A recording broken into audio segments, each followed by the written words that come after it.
বাংলাদেশে বিনিয়োগ করা বিদেশি বিনিয়োগকারীদের মুনাফা বা বিক্রয়লব্ধ অর্থ নিজ দেশে ফেরত পাঠানোর প্রক্রিয়া আরও সহজ করল বাংলাদেশ ব্যাংক। নতুন নিয়ম অনুযায়ী সর্বোচ্চ 100 কোটি টাকা পর্যন্ত অর্থ প্রত্যাবাসনে আর কেন্দ্রীয় ব্যাংকের অনুমতি প্রয়োজন হবে না। ব্যাংকগুলো নিজস্ব প্রক্রিয়া অনুসরণ করে এই অর্থ বিদেশে পাঠাতে পারবে। আগে এই সীমা ছিল 10 কোটি টাকা। রবিবার বাংলাদেশ ব্যাংকের বৈদেশিক মুদ্রা বিনিয়োগ বিভাগ থেকে এই সংক্রান্ত একটি মাস্টার সার্কুলার জারি করা হয়। এতে বলা হয়েছে, বিদেশি বিনিয়োগের নিয়ন্ত্রক কাঠামো সহজ করা এবং দেশের বিনিয়োগ পরিবেশকে আরও উদার করার লক্ষ্যেই এই পদক্ষেপ। এর আগে বিদেশি বিনিয়োগকারীর শেয়ার হস্তান্তরের অর্থ দেশে ফেরত নেওয়ার জন্য অধিকাংশ ক্ষেত্রেই বাংলাদেশ ব্যাংকের অনুমোদন লাগত।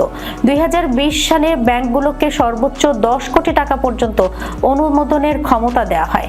নতুন সার্কুলারে সেই সীমা বাড়িয়ে 100 কোটি টাকা করা হয়েছে।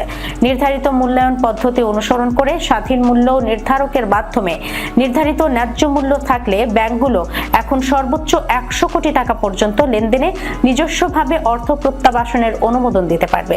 এছাড়া সর্বশেষ নিরীক্ষিত আর্থিক বিবরণীর ভিত্তিতে নির্ধারিত নেট অ্যাসেট ভ্যালু অতিক্রম না করলে লেনদেনের পরিমাণ যতই হোক, ব্যাংকগুলোই অর্থ প্রত্যাবাসনের প্রক্রিয়া সম্পন্ন করতে পারবে।